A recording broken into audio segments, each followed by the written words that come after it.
저희들 복된 삶을 살기로라는 주제로 팔복에 대한 말씀을 나누고 있고요. 오늘은 그 5번째 시간으로 긍휼히 여기는 자는 복이 있나니 라는 말씀을 가지고 함께 은혜를 나누도록 하겠습니다. 목회를 하면서 이렇게 신기한 경험들을 하게 되는데, 한 번은 늘 이렇게 교회에 떨어져서 오시던 분들이거든요. 두 분이 같이 교회는 오는데 차에서 내려서 따로 오세요. 남자분이 먼저 오시고 한참 뒤에 여자 권사님이 따라오세요. 두 분이 말을 하시는 경우도 없고요. 이렇게 같이 앉지도 않으십니다. 같이 왔는데 따로 예배를 드리시고 나중에 보면 같이 가세요.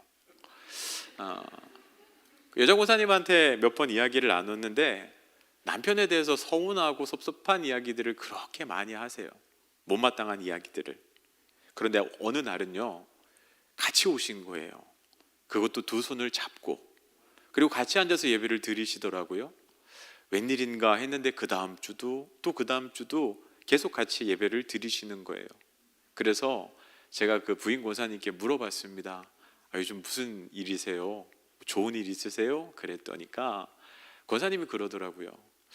목사님, 어느 날 밤에 자고 있는 남편을 봤는데 그렇게 불쌍해 보이더라는 거예요. 젊은 시절에는 이렇게 체격도 있고 고집도 있고 그렇게 완강해 보이던 남편인데 자는 모습을 보니까 언제 이렇게 쪼그라들었는지, 얼굴에 주름도 있고 또 이렇게 자면서 힘겨워하는 모습을 보니까 이제 내 남편도 많이 나이가 들었구나, 그러면서 그 모습이 불쌍해 보이더라는 거예요. 그래서 다음 날 평상시 같으면 그냥 이렇게 식사 준비해서 줄 텐데 남편이 좋아하는 음식 차려서 이렇게 든든히 먹이고 회사에 보냈대요. 그리고 또 그런 마음이 들더랍니다. 가족 부양하느라 가장으로서 참 애썼는데 오늘 들어올 때 수고했다, 여보 애썼다, 격려 한마디 해줘야지. 그래서 그렇게 저녁에는 격려해주고 또 아침에는 좋아하는 반찬에서 든든히 먹여서 보내고. 근데 그랬더니까 이제 남편도 태도가 달라지기 시작하더라는 겁니다. 그러면서 이 부부가 관계가 좋아졌대요. 불쌍히 여기는 마음이 참 놀라운 능력이 있더라고요. 저도 비슷한 경험이 있습니다. 어릴 때 아버지를 보면 아버지는 참 큰 분이었고 강한 분이었거든요. 그래서 사춘기 시절 그리고 20대를 지나면서 아버지랑 다투기도 했습니다. 아버지 그게 맞냐고, 그건 아닌 것 같다고. 그러면서 버럭버럭 대들기도 하고 싸우기도 하고 그랬습니다.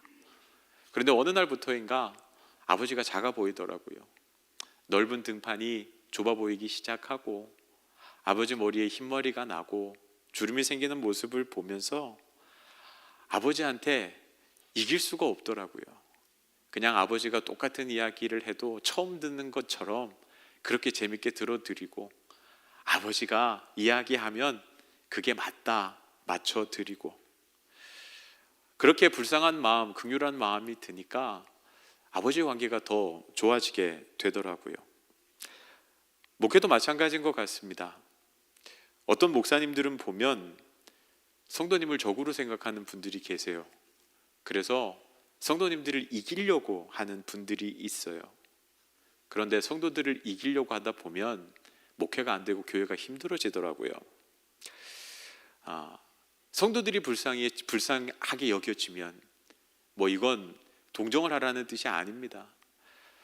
험한 세상 믿음 가지고 살아가기 위해서 애쓰고 수고하는 우리 성도님들 보면서, 그 속에서도 어떻게든 믿음 가지고 살려고 발버둥치는 성도님들 보면서 그 불쌍히 여기는 마음, 긍휼히 여기는 마음이 생기면 그 성도님들을 이해하게 되고 져주게 되겠죠. 그러면 목회가 됩니다. 성도님들도 마찬가지겠죠. 우리 목사님은 왜 저럴까가 아니라 우리 목사님 불쌍하다, 참 어려운 성도들 만나서 목사님 애쓴다, 우리 때문에 얼마나 힘들까, 참 바쁜데 저러다 건강은 괜찮을까, 그런 긍휼한 마음이 생기면요, 목사님을 이해하게 되고 그리고 어떻게든 도와주고 싶은 마음이 가득하게 됩니다. 그러면 교회는 되겠죠. 그러고 보면 긍휼히 여기는 것은 참 놀라운 복입니다. 그 긍휼이 우리가 하나님의 복을 받는 통로이기 때문에 그렇습니다. 오늘 긍휼히 여기는 자는 복이 있다. 여기에서 이 말씀을 정확하게 이해하기 위해서는 긍휼히 여기다라고 하는 이 의미가 무엇인지에 대해서 좀 살펴볼 필요가 있습니다. 헬라어에서는 이 긍휼히 여기다라고 하는 형용사로 이렇게 표현되어 있는데 엘레오스라고 하는 단어가 사용됩니다. 그냥 우리가 아는 그 뜻이 맞습니다. 연약한 이웃을 향하여서 불쌍히 여기는 마음, 그것을 긍휼히 여긴다라고 그렇게 표현하죠. 그런데 히브리어로 보면요, 이 긍휼히 여긴다라고 하는 단어를 라함이라고 하는 단어를 사용하게 되는데 이 단어가 레헴이랑 똑같은 단어입니다. 여러분 레헴 어디서 들어보셨죠? 베들레헴. 벳은 빵이라는 뜻이에요. 레헴은 집이라는 뜻입니다. 근데 이게 어떤 집을 의미하냐 하면 엄마의 자궁을 의미합니다.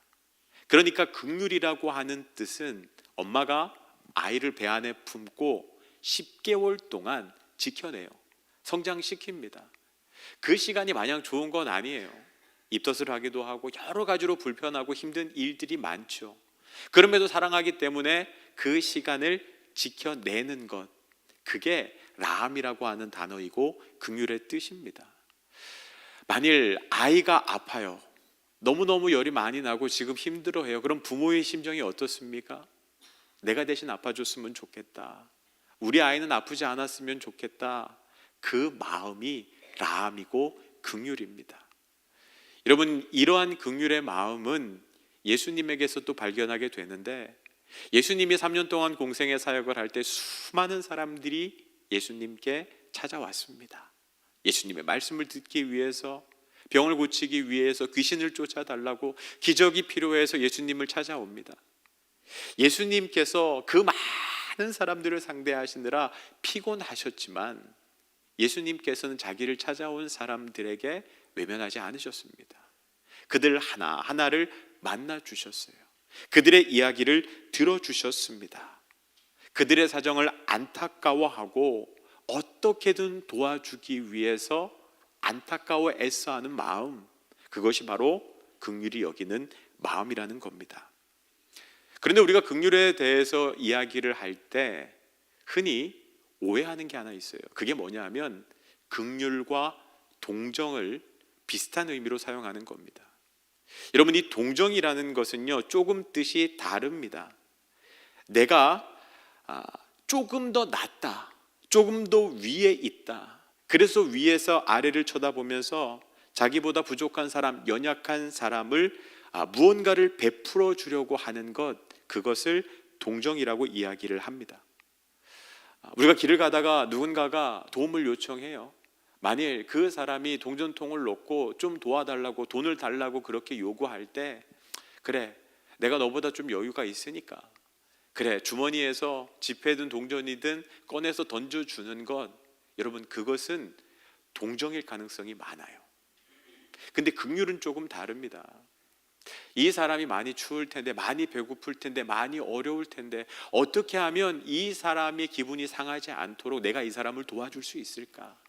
그래서 그냥 서서가 아니라 그 사람의 눈높이로 내려가는 거예요. 조심스럽게 그분에게 내가 가지고 있는 것을 나누어 주면서 밥 한 끼라도 따뜻하게 먹기를 바라는 마음, 그리고 추운 겨울을 좀 따뜻하게 지내기를 바라는 마음으로 그 사람의 마음을 만져주기를 원하는 것, 그것이 긍휼이라는 것입니다. 여러분, 예수님 당시에 바리새인들이 이 긍휼이 아닌 동정을 하다가 예수님에게 많은 꾸지람을 받았습니다.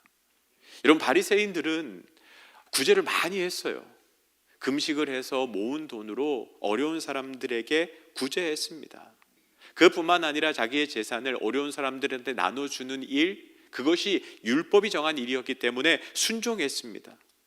그럼에도 예수님께서 그들의 구제를 아름답게 보시지 않은 이유가 있어요. 그들은 자기의 의를 위해서 그 일을 했어요. 내가 이 일을 하는 아주 훌륭한 사람이다. 내가 율법대로 순종했다. 그러면서 값싼 동정을 베풀었기 때문에 예수님께서는 그 바리새인의 구제에 대해서 기뻐하지 않으시고 오히려 나무라고 꾸중하시는 것을 보게 됩니다. 여러분, 우리 역시도 마찬가지죠. 여러분, 동정받기를 좋아하는 사람은 없습니다.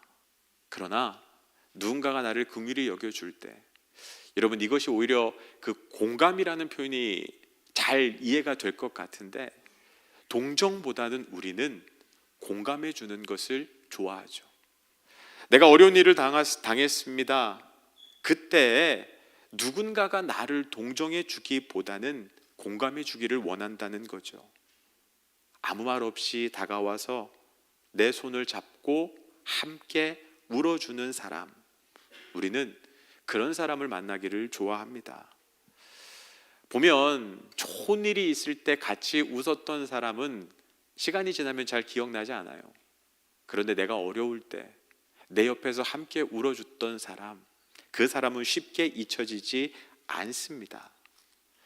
내가 어렵고 힘든 일을 겪을 때 이래라 저래라 훈수해 준 사람은 가슴에 깊은 상처로 남지만, 내 손을 붙잡고 같이 울어준 사람은 가슴에 쉽게 잊혀지지 않는 고마운 추억으로 남게 됩니다. 그래서 우리가 동정이 아니라 공감을 해줄 수 있어야 되고, 긍휼히 여기는 자의 자리를 지켜야 한다는 겁니다. 미국에서 선한청지기 교회 담임하시는 송병주 목사님이라는 분이 계신데, 이분이 집회 때 이런 간증을 해주더라고요. 그 사모님이죠. 하루는 아내가 여보, 목사님 저 점심 좀 먹고 올게요 하고 나가더랍니다. 그리고 나서 몇 시간이 한참 지나서 왔는데 자기 방에 가서 계속 울더래요. 그래서 아니 도대체 무슨 일이냐 하고 물었더니, 그 교회에 계시는 권사님 한 분이 사모님께, 사모님 혹시 시간 좀 내주세요, 점심 한 끼 하시죠, 이러대요. 그 이야기를 듣는데 먼저는 걱정부터 되더라는 겁니다. 저 권사님이 나를 왜 부르나, 혹시 교회를 떠나려고 하나. 그래서 수만 가지 걱정을 안고 그 권사님을 찾아갔는데, 권사님이 아무 말도 안 하고 고급 식당으로 데려가더랍니다. 그리고 그 고급 식당에서 아주 맛있는 음식을 시켜주더라는 거예요. 아무 말도 안 하고 밥을 먹이니까 사모님이 불안했겠죠. 아니 권사님 무슨 일이세요? 이렇게 했더니 아무 말도 안 하시고 한참을 있다가 이렇게 이야기하더래요. 사모님, 제가 따뜻한 밥을 한 끼 대접해 드렸으면 좋겠는데 음식을 준비할 상황이 안 돼서 그냥 사드리는 겁니다. 그렇게 이야기를 하더래요. 그래서 뭔가 사정이 있을 거 아닙니까? 하고 싶은 이야기를 하세요. 그랬더니 아니요, 사정은 없어요. 근데 제가 사모님에게 이렇게 식사를 대접하는 이유를 알려드릴게요 하더니 본인 이야기를 하시더랍니다. 이분이 새댁 시절에 그 시댁살이를 했답니다. 시어머니, 시누이 모시고 이제 시댁살이를 하는데 여러 가지가 힘들고 또 서글프고 그렇더랍니다. 그렇게 힘들게 시댁살이를 하는데 하루는 옆집 아주머니가 가만히 부르더래요. 새댁, 우리 집에 좀 와라, 이러더래요. 내가 다 얘기했으니까 시어머니한테 얘기하면 보내줄 거다, 이러더랍니다. 그래서 시어머니께 얘기하고 그 옆집 아주머니 집에 딱 갔더니 그 따끈따끈한 모락모락 김이 나는 밥을 이렇게 딱 준비해 놓고 자기가 좋아하는 음식들을 다 이렇게 차려놨더라는 거예요. 아니 어떻게 내가 좋아하는 반찬 다 알고 이걸 준비해 놨나. 그래서 허겁지겁 밥을 먹었더니 이 옆집 아주머니가 그러더라는 거예요. 다른 식구들 밥해 먹이느라 정신없지, 발 뻗고 누워서 한번 쉴 틈도 없지, 아무도 밥해주는 사람 없을 텐데 내가 새댁 위해서 밥 한 공기 따뜻하게 준비했으니까 그 밥 먹고 그리고 나서 저 소파에 누워서 한숨 푹 자고 그렇게 가라, 그러더래요. 그때 이 권사님 소원이 그거였대요. 야, 누가 해주는 따끈따끈한 밥 한 끼 먹어봤으면 좋겠다. 그리고 시댁 눈치 안 보고 정말 발 뻗고 편하게 낮잠 한번 자보고 싶다. 그게 소원이었대요. 근데 그 옆집 아주머니가 어떻게 알았는지 그 자기가 소원으로 갖고 있던 것들 다 이루어 준 거예요. 이분이 그 은혜를 받았어요. 그리고 나서 그 이후로도 그 옆집 아주머니가 그 새댁을 불러갖고 밥도 먹이고 잠도 재워주고 한 거죠. 그러면서 사모님께 이렇게 이야기를 하더랍니다. 우리 사모님도 낯선 교회에 와서 사모 역할 하느라 목사님 옆에서 돕느라 힘들고 어려울 텐데 따뜻한 밥 한 끼 먹이고 싶어서 사모님 불렀다고. 그러니까 그냥 편하게 식사하고 그렇게 가시면 된다고. 사모님이 그 권사님 만나고 그 마음이 너무 고마워서 집에 와서 계속 울었던 거예요. 여러분, 긍휼이라는 거요, 내가 가지고 있는 무언가를 베풀어 주고 구제하고 좋은 일하고 선한 일 한다고 해서 그것이 긍휼이 아닙니다. 내가 힘들고 아파봤기 때문에, 그걸 알기 때문에 그 사람의 마음을 위로해 주고 싶어서 밥 한 끼라도 먹이는 것, 발 뻗고 편하게 잠잘 자리 마련해 주는 것, 조금 쉬었다 가라고 배려해 주는 것, 그 마음이 바로 긍휼이라는 것입니다. 예수님께서도 이 긍휼이 무엇인지 정확히 알고 계셨어요. 그래서 예수님을 찾아오는 모든 사람들에게 긍휼을 베풀어 주십니다. 그 마가복음 1장에 보면요, 문둥병자가 예수님을 찾아오는 사건이 있습니다. 다윗의 자손이여, 나를, 이 병을 낫게 해주기를 원합니다. 그렇게 외치죠. 그러나 여러분, 예수님 당시의 문둥병자는요, 절대 가까이 가면 안 되는 사람입니다. 왜? 문둥병자는 부정한 사람이거든요. 그 부정한 사람 옆에만 가도 부정이 옮게 되는 거예요. 그럼 나도 부정한 사람이 되는 거예요. 여러분, 여러분이 그 문둥병자처럼 부정한 존재가 되기를 원하지 않으시잖아요. 그래서 그들은 문둥병에 걸리는 순간부터 사람들과는 가까이 할 수 없는 격리된 곳에 그들끼리만 살아야 했습니다. 그런데 예수님께서 그 문둥병자가 다가올 때 어떻게 하시는가? 자기의 병을 낫게 달라고 외치는 그 문둥병자에게 이렇게 반응하십니다. 마가복음 1장 41절부터 42절이에요. 예수께서 불쌍히 여기사 손을 내밀어 그에게 대시며 이르시되 내가 원하노니 깨끗함을 받으라 하시니 곧 나병이 그 사람에게서 떠나가고 깨끗하여 진지라. 여러분, 예수님께서 멀리에서 그 문둥병자를 향하여서 내 병이 나았다, 내가 구원함을 얻었다, 그냥 이야기만 하셔도 그의 병이 나을 수 있습니다. 예수님께서 그렇게 병을 고치셨어요. 근데 오늘 말씀에 보면요, 그렇게 하지 않으세요. 예수님께서 어떻게 하세요? 그를 불쌍히 여기사 손을 내밀어 그에게 대셨다, 터치했다, 접촉했다라고 성경에서는 기록하고 있어요. 여러분, 손이 닿을 수 있는 거리까지 예수님께서 가신 거예요. 예수님께서 그 멀찌감이 있는 문둥병자에게 다가가셔서 그 문둥병으로 인하여서 일그러지고 고름이 나고 엉망이 된 그 환부에다가 손을 대시고 말씀하셨다는 거예요. 내가 원하노니 깨끗함을 받으라, 내 병이 나을지어다 라고 그렇게 선언해 주셨다는 거예요. 굳이 그렇게까지 하지 않으셔도 되는데 왜 그렇게 하셨을까요? 여러분, 문둥병자는요, 문둥병에 걸린 이후로 누구도 자기의 곁에 가까이 온 사람이 없어요. 누구도 자기의 몸에 손을 댄 사람이 없어요. 부정한 사람이니까요. 다 혐오의 눈길로 바라봤고요, 그를 무시하고 그를 경멸하기 일쑤였습니다. 예수님은 그 마음의 상처와 아픔까지도 아셨어요. 단순히 육체의 질병, 문둥병이 낫는다고 해서 그 문둥병자가 온전한 치유를 경험할 수 없다는 것을. 그래서 예수님께서는 그의 옆자리로 가시는 거예요. 그래서 따뜻한 온기를 나누어 주시는 겁니다. 여러분, 그의 예수님의 손이 닿았을 때 문둥병자의 마음이 어땠을까요? 왜 나에게 손을 대지? 이 따뜻한 온기는 뭐지? 왜 나에게 저 분은 손을 대어 주시는 걸까? 근데 그 순간요, 이 문둥병자의 상처난 마음이 치유되었을 거예요. 회복되었을 거예요. 여러분, 예수님의 가장 놀라운 긍휼의 사건은 무엇인지 아십니까? 하나님이신 그분이, 하늘 보좌에 있어야 하는 그분이 우리를 구원하기 위하여서 이 땅에 인간의 몸을 입고 오신 거예요. 임마누엘, 우리와 함께 하시는 하나님.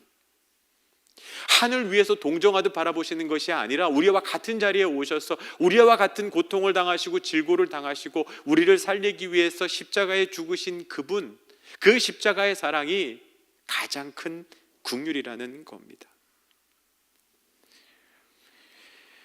여러분이 긍휼히 여기다 불쌍히 여기다 헬라어로 동사로는 그 스프랑코 디조마이라고 하는 단어를 사용해요. 근데 복음서를 살펴보면요, 이 스프랑코 디조마이라고 하는 단어가 16번 사용됩니다. 근데 참 재미있는 게 있어요. 이 긍휼히 여기다 불쌍히 여기다라고 하는 스프랑코 디조마이가 사용된 그 본문에는요, 꼭 예수님의 기적이 나타나요. 예수님의 구원의 역사가 일어나요. 예수님의 치유의 역사가 일어나요. 여러분, 이게 무엇을 의미하는지 아십니까? 예수님께서 불쌍히 여기시면 예수님께서 가만히 계시지 않는다는 거예요. 어떻게든 그 불쌍한 사람, 그 사람을 도와주신다는 거예요. 병에 걸린 사람은 병에 낫게 해주시고, 귀신이 들린 사람은 귀신을 쫓아주시고, 문제로 힘들어하는 인생에게는 하나님의 구원의 역사가 시작되게 하시더라는 것입니다. 제가 주석에서 이 말씀을 읽으면서요, 그런 결심을 했어요. 하나님, 저도 이 기도하겠습니다. 여러분, 하나님 앞에 여러분 이렇게 기도하시기 바랍니다. 주님, 저를 긍휼히 여겨주십시오. 주님, 저를 불쌍히 여겨주십시오. 여러분이 이렇게 기도할 때 그 자리가 하나님의 역사가 시작되는 자리, 하나님의 기적이 시작되는 자리가 된다는 것입니다. 여러분이 믿음의 가장으로 혹은 믿음의 사람으로 가정을 위해서 이렇게 기도하시기를 바랍니다. 주님, 저희 가정을 불쌍히 여겨주십시오. 주님, 저희 가정을 긍휼히 여겨주십시오. 여러분, 저는 교회를 생각할 때마다 하나님 앞에 이렇게 기도해요. 하나님, 우리 창원 만나교회 불쌍히 여겨주십시오. 긍휼히 여겨주십시오. 여러분, 이 나라와 민족이 그 대통령 탄핵이라는 사건으로 인해서, 또 전쟁과 또 미국에서 시작되어지는 관세와 여러 가지 것들로 인하여서 너무나도 혼란스럽습니다.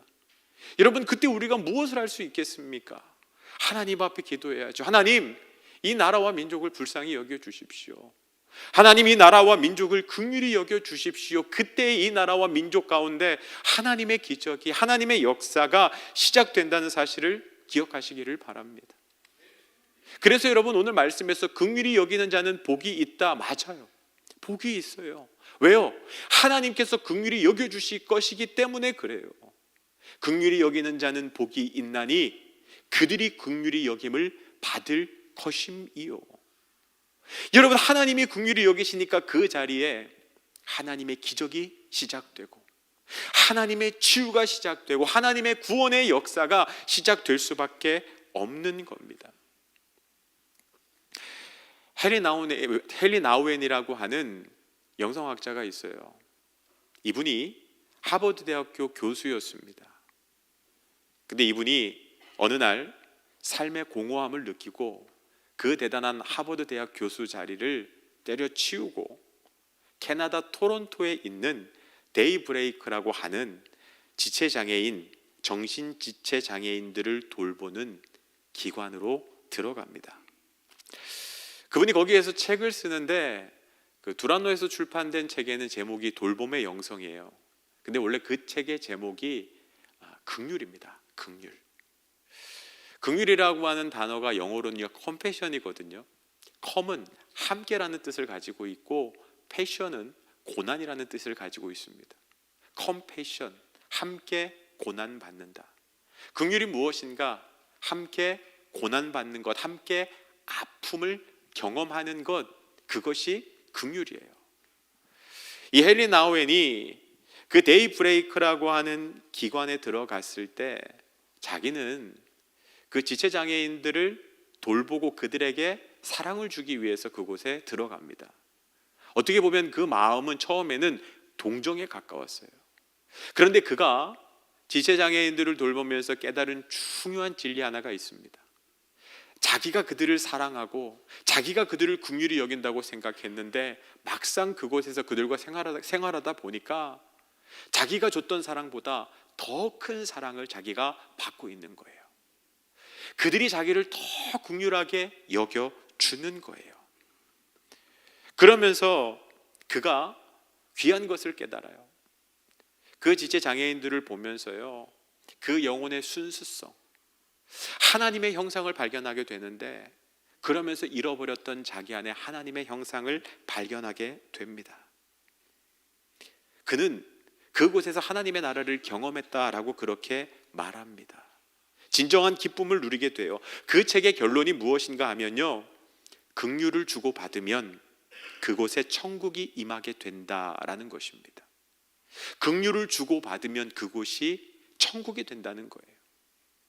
제가 만나교회 사역할 때 우리 장애우들을 돌보는 소망부라는 부서를 담당한 적이 있습니다.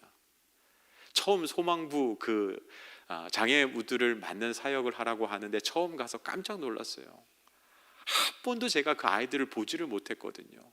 같이 생활해 본 적이 없거든요. 막 어떤 아이는요, 막 가만히 있지 못하고 뭐라 막 하고, 어떤 아이는 막 뛰어다니고, 어떤 아이는 막 뒤로 막 자빠지고, 처음에는 그 모습이 너무 불편하고 너무 힘든 거예요. 그래서 어떻게 할 줄을 몰랐어요. 근데 신기한 건요, 저 빼고 나머지 선생님들은 다 행복한 얼굴을 하고 있는 거예요. 이게 어떻게 가능하지? 그 한 아이당 2명에서 3명 정도의 교사가 붙거든요. 덩치가 큰 아이들은 이렇게 선생님 3명에서 가끔은 이렇게 들어서 옮겨야 되기도 합니다. 그 힘든 그 교사 일을 하면서 선생님들 얼굴이 너무 행복한 거예요. 어떻게 저럴 수 있을까? 나만 빼고는 다 행복해 보이네? 나만 불편한가? 근데 제가 그 소망부 아이들, 장애 아이들을 만나면서 그 이유가 뭔지 알았어요. 여러분, 마찬가지예요. 제가 그 아이들을 사랑하고 제가 그 아이들에게 무엇을 준다고 생각하지만, 아니요, 거기 있어 보면 내가 사랑 하나를 줬는데 그 아이들은 나에게 5개의 사랑, 10개의 사랑을 줘요. 저 멀리에서부터 목사님하고 달려오고요, 저한테 뭐 한마디라도 더 해주고 싶고 살펴주고 싶고 사랑해주고 싶은 마음요. 여러분, 그 아이들의 영혼에는요, 순수성이 있어요. 아직 때묻지 않은 그 깨끗한 영혼이 있어요. 그 깨끗한 영혼을 보면서요, 하나님이 나를 어떻게 만드시는지 발견하게 돼요.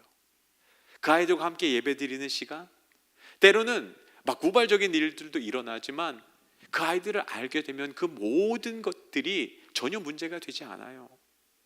여러분, 그러면서요, 그곳이 천국이 되더라고요. 만나교회 안에서는 그 장애우들을 돌보는 소망부는요, 교사들이 부족한 적이 없는 부서입니다. 왜요? 그곳이 천국이기 때문에 그래요. 여러분, 긍휼을 주고받으면 그곳에 천국이 임하게 된다. 여러분, 내가 누군가를 긍휼히 여길 때 하나님께서 나를 긍휼히 여겨주시고 하나님의 은혜를 부어주세요. 그곳이 하나님의 나라, 천국이 되는 겁니다. 저는 우리 교회가 그런 하나님 나라 천국이 되었으면 좋겠습니다. 그러기 위해서 우리가 해야 되는 것이 무엇일까요? 옆에 있는 사람 긍휼히 여겨주는 겁니다. 여러분, 보면 교회도 나랑 정말 안 맞는 사람이 있습니다. 야, 저 인간은 왜 저럴까? 왜 맨날 저런 말 하고 다니지? 왜 저런 행동을 할까? 왜 마음 씀씀이가 저럴까? 그러면서 우리는 그 사람에 대해서 불만을 이야기하고 정죄하고 미워하고 공격하는 데 익숙해요. 그런데 여러분, 정죄하고 공격하고 비판하는 대신 그 사람을 긍휼히 여기게 해달라고 하나님 앞에 기도해 보십시오. 하나님, 저 사람 참 불쌍합니다. 하나님, 저 영혼을 향해서 긍휼히 여기는 마음을 갖게 해주십시오. 여러분, 그건 동정이 아니에요. 그 사람의 눈높이로 내려가서 그 사람 옆에서 함께 울어줄 수 있는 마음이에요. 야, 저렇게 행동하면 다른 사람들이 곱지 않은 눈으로 볼 텐데, 야, 저 사람이 다른 사람들한테도 사랑받았으면 좋겠는데, 그 옆자리 지키면서 함께 울어주고 그 손을 잡아줄 수 있는 것, 여러분, 우리가 긍휼히 여기기 시작할 때 저희 교회가 천국이 되지 않을까요? 전 여러분이 서 있는 그 자리마다 하나님의 나라가 임하게 되는 기쁜 소식이 가득했으면 좋겠습니다. 여러분의 직장에서, 여러분의 가정에서 우리 교회가, 이 나라와 민족이 긍휼히 여기는 자는 복이 있나니 그들이 긍휼을 받을 것이며, 특별히 여러분, 참 우리나라가 지금 어려운 때를 지나가고 있잖아요. 딱 나누어져서 싸우기 너무 좋은 때예요. 서로에 대해서 비판하기 너무 좋은 때예요. 그때 긍휼히 여기는 마음으로 여러분 함께 울어주고 손 잡아주면서 정말 이 나라와 민족 가운데 하나님 나라가 임하기를 원합니다. 그렇게 하나님 앞에 팔복의 복을 누리는 저와 여러분 되시기를 주님의 이름으로 축복합니다.